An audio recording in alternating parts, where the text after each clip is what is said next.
Tafadhali Wakristo wote ambao wamekusanyika hapa, mniruhusu niwasalimu nyote katika jina la Bwana wetu Yesu Kristo. Bwana asifiwe. Amen. Bwana asifiwe. Amen. Mwami afume.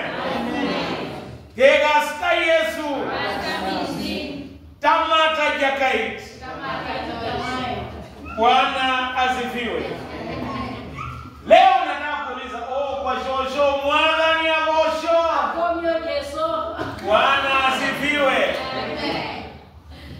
Mimi nataka kusema, je, wakati uko na ugumu kwa maisha yako, wewe unaona nini? Wakati mambo ni magumu, je, wewe unaona nini?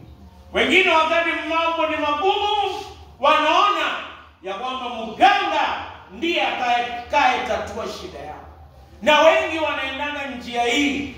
Nasikia karibu Kamkuywa wanaenda kutafuta suluhisho. Lakini ukienda kwa mganga, badala ya kukupunguzia shida anakuongezea. Kitu yenye anapunguza tu ni pesa pekee na kuku. Punguza kuku, lakini shida yako unabakia na ilivyokuwa mwanzo, ilivyo sasa, hata milele. Amen. Wakati unaona ugumu, je, wewe unaona nini? Nataka niwaambie, kuna wengine wanaona kulalamika, na wengine wanaona kutoroka. Hata mama mwingine shida ikiwa mingi kwa boma, anachukua masufuria na vikombe na viraka yake na anarudi kwao. Lakini kama Mungu amepanga utakaa kwa hiyo boma, utarudi. Kwa hiyo hakuna haja ya kuzunguka, na Mungu amepanga utakaa hapo. Wakati unaona ugumu, je, wewe wakati uko na ugumu unaona nini? Leo somo letu mbili ambayo tumesomewa inaongea kuhusu mtumishi wa Mungu. Tumesomewa somo la kwanza kutoka kwa kitabu cha Wafalme. Wafalme iliandikwa na nabii Yeremia. Na aliandika kuhusu watu aina mbili. Aliandika kuhusu wafalme na akaandika kuhusu manabii. Aliandika kabla ya 586 BC. Na yeye alielezea watu maisha ya wafalme na manabii. Na leo tunaongea kuhusu nabii mmoja ambaye alipitia ugumu. Jina lake ni Elijah.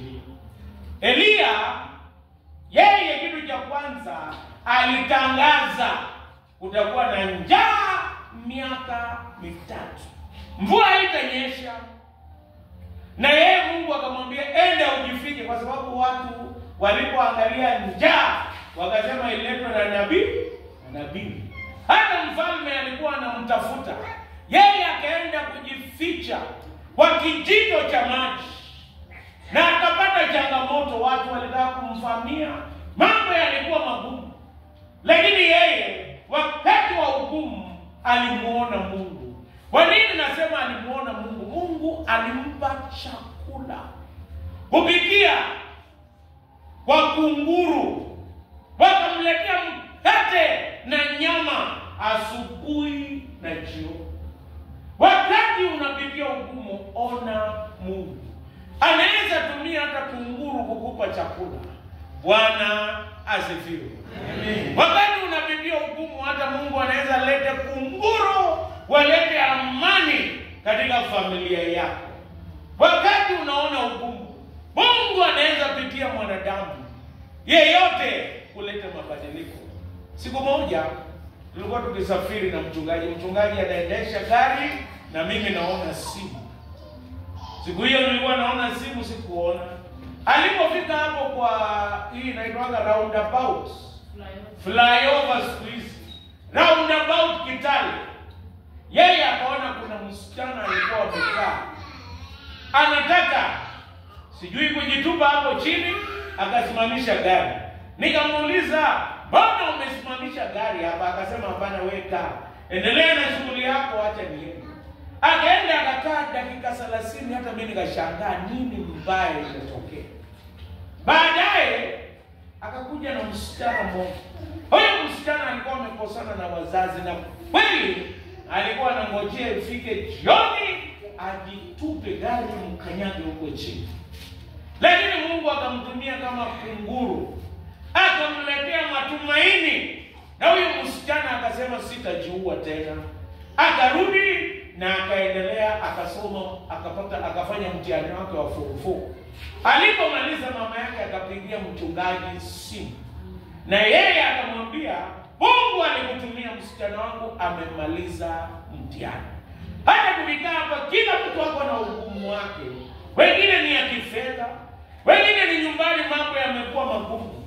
Hata wengine ugumu inaletwe na watoto. Na hata saa zingine ugumu inaletwe na mawazo ambayo tuko nayo tunasumbuka. Je, wakati wa ugumu unaona nini? Elijah yeye akaletewa na kunguru. Mungu akamuonekania wakati wa ugumu wake. Baada ya hiyo kijito kukwama, Mungu akamtuma akasema, enda ukae kwa mama mjane. Hakumtuma kwa mfalme, akamtuma kwa mama mjane ambaye na kijana yake alikuwa anaokota kuni. Unajua hata ukiwa na ugumu endelea kufanya kazi. Usiseme sasa hapo sasa mambo yangu imeisha, hakuna kitu nitafanya. Ingawa huyu mama alikuwa na chakula chake cha mwisho, lakini aliendelea kuokota kuni. Baraka inatokea ukifanya kazi. Leo nikwambia hutabarikiwa usipoenda kwa shamba. Hautabarikiwa usipojituma katika jina la Yesu Kristo. Bwana asifiwe. Leo nikwambia ondoka, ndio Mungu atakubariki. Ukikaa na kungojea hakuna baraka. Baraka inatokea kwa kazi ya mikono yetu. Na wakati mwingine anasema kuja kwangu utabarikiwa bila kufanya kazi. Uongo. Ukweli wa mambo ni ya kwamba wakati unapofanya kazi ndio unapokea baraka. Bwana asifiwe. Huyu mama alikuwa anaokota kuni. Na alipokuwa akiokota kuni, mtumishi wa Mungu akamwambia, wewe mama, nataka uniletee maji. Ilikuwa rahisi. Lakini ukienda kuleta maji nitengenezee mkate. Akasema unga yenye imebakia ni ya mimi na kijana yangu. Tukule ndio tukufe. Lakini anamwambia usijali. Lete, baraka inatokea wakati unapojitolea kwa kazi ya Mungu na kwa watumishi wa Mungu. Na alipotengeneza hiyo chakula, kusema ukweli, hawakukosa mafuta, hawakukosa unga. Hata wewe naomba Mungu akutane na mahitaji yako. Mahitaji yako. Bwana asifiwe. Lakini hiyo sio mwisho.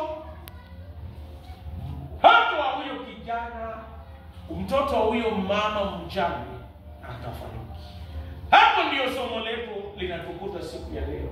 Pia katika somo la Injili tunaona kulikuwa na mjane mmoja kule Naini.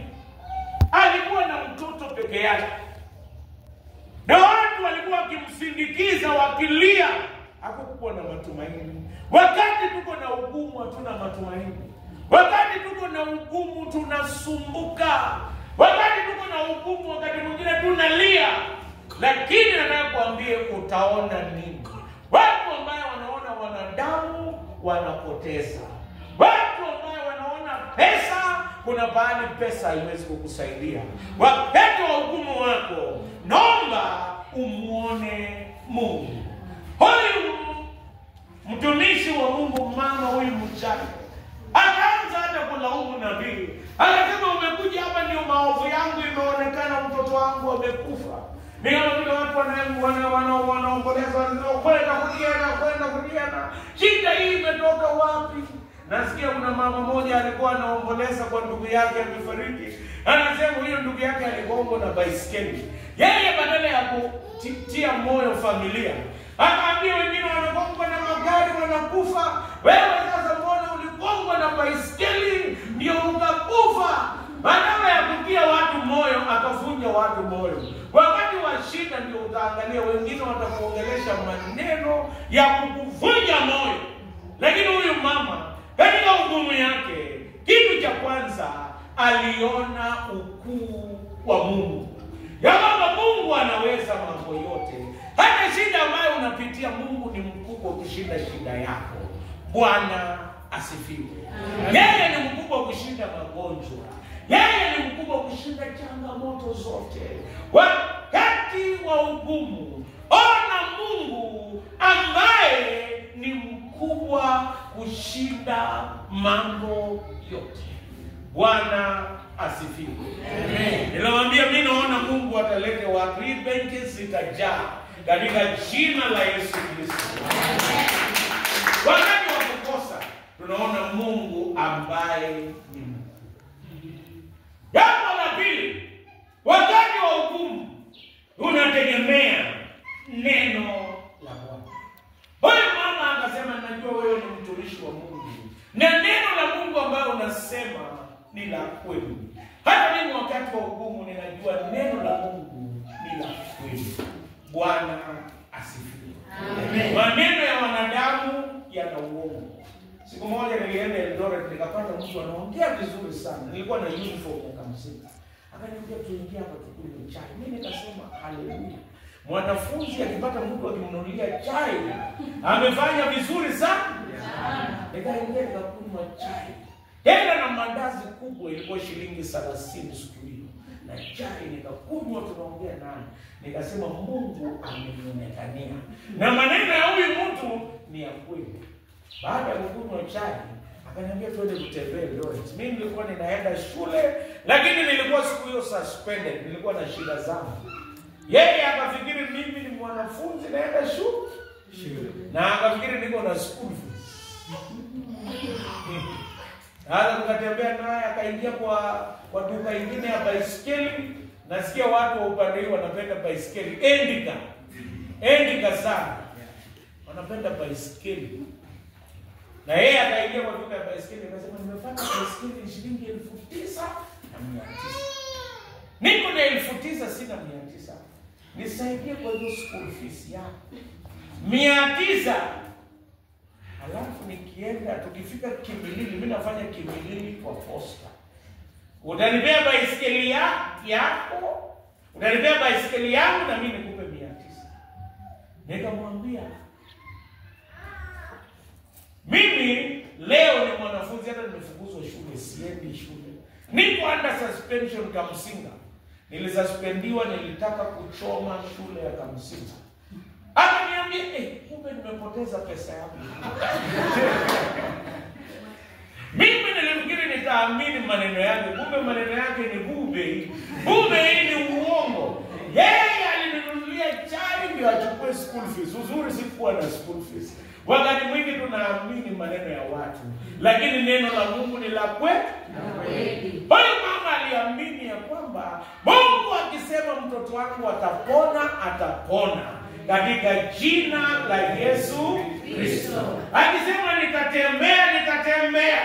Akisema ya kwamba nimetoka katika umaskini na kusumbuka, nimetoka katika jina la Yesu Kristo. Akisema ya kwamba nimepona na mimi nitapona katika jina la Yesu Kristo. Akisema boma yangu hakutakuwa na kusumbuka tena, hakutasumbuka tena katika jina la Yesu Kristo. Bwana Yesu asifiwe. Amen. Yeye aliamini neno la Mungu. Niliambia watu jana kwa matanga, kuna watu waliamini maneno ya Mackenzie. Mackenzie ndio mtu wa kwanza kuambia Waluya waache ugali na wakaacha. Iko mwingine amefaulu. Hata Elijah Masinde na meme yako weze. Na watu wengi waliamini Mackenzie, wengi walikufa na kuzikwa hata wajulikana. Lakini ukiamini neno la Mungu ni kweli. Usiamini mwanadamu, amini neno la Mungu. Akaambia Elia, mtoto wangu amekufa. Elijah, wewe ni mtumishi wa Mungu. Neno lako ni la kweli. Najua mtoto wangu anaweza pona kwa neno la Mungu. Katika neno la Mungu kuna uponyaji, kuna baraka, kuna maisha mapya katika jina la Yesu Kristo. Hata leo neno la Mungu liko hai. Ikiwa wewe ni mgonjwa na ulikuja hapa, utapona katika jina la Yesu Kristo. Ikiwa unasumbuka kwa Yesu, kuna amani. Hata ule mama mwingine mwenye alikuwa anasumbuka na ugumu, alikuwa mjane na mtoto wake amepona. Alingojea tu neno la Yesu Kristo, Yesu akasimamisha msafara. Wengine wakacheka wakasema huyu amekufa, lakini yeye aliamini neno la Yesu Kristo. Yesu akaambia mtoto akaamka, na mtoto akaamka, na Elijah akapeleka huyu mtoto kwa nyumba yake juu, akaomba, akasema mimi najua Mungu wewe una uwezo, na kwa neno lako mtoto huyu anapona. Na baadaye akajinyorosha. Ukiwa mtumishi wa Mungu unajali wale unaohudumia, unaonesha upendo, na baada ya kuonesha upendo unawakaribia. Elijah akamkaribia, akamguza, akamuombea, na maisha ikarudia mtoto, na yeye akamlete mtoto kwa mama yake. Neno la Mungu linarejesha watu. Wale ambao walisumbuka wanarejeshwa katika jina la Yesu Kristo. Wale waliokosa matumaini wanarejeshwa. Na naomba leo akurejeshe katika jina la Yesu Kristo. Bwana asifiwe. Amen. Jambo la mwisho, wakati wa ugumu, ona Mungu akufungulie njia hata pahali ambapo hakuna njia. Wakati wa ugumu unaona hakuna njia, unaona mambo yote yamefungana. Lakini wakati wa ugumu ona Mungu ambaye anafungua njia. Anafungua njia. Kama huyu mama hakukuwa na njia nyingine, alikuwa mjane, Bwana amekufa, mtoto alikuwa peke yake, na yeye alitaka akuwe na mtoto. Kama mwenye amekufa, Mungu akafungua njia, mtoto akafufuka. Lakini zaidi, ona Mungu ambaye ndiye ufufuo. Yesu ndiye ufufuo. Hata tukifa, siku moja tutarithi ufalme wa Mungu. Yesu anafungua njia pahali ambapo hakuna njia.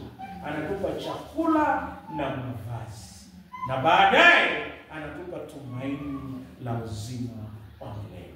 Naomba wapendwa, hapa katika hali yote ambayo unapitia ugumu, naomba katika jina la Yesu Kristo ambaye anaishi na kutawala, naomba uone ukuu wa Mungu. Hakuna neno lisilowezekana kwake.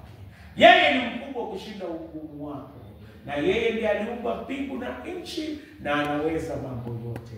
Jambo la pili, amini neno la Mungu. Naomba leo uamini neno la Mungu. Chenye amesema atatenda. Amini neno lake. Na jambo la mwisho, tuone Mungu atufungulie njia. Kama unahitaji Mungu akufungulie njia kwa chochote, nataka kuomba pamoja nawe. Simama katika jina la Yesu Kristo, na nitakuweka mbele za Bwana. Na kama Mungu akutembelee, akuguze na akutendee, na ukirudi tena urudi na ushuhuda ya kwamba ametenda. Baba mwema, Mungu mwema na Mungu mwaminifu, nakushukuru kwa baraka nyingi ambazo umetupa. Asante kwa sababu wewe ni Mungu mwaminifu. Wewe ni Mungu ambaye unatenda. Baba mwema, tunapitia hukumu katika hali ngumu kama mtumishi wako Elia. Naomba Baba mwema tuone ukuu wako. Naomba Baba mwema tuamini neno lako, na tukutumainie utufungulie njia. Wale ambao ni wagonjwa uwaponye. Wale ambao wanasumbuka wape amani. Wale ambao wamekosa amani kwa boma zao uwawezeshe. Wakataa nguvu zote za mwovu katika jina la Yesu Kristo ipate kushinda. Wewe mwenyewe tawala na kutamalaki. Kwa jina la Mungu Baba, Mwana na Roho Mtakatifu. Amen.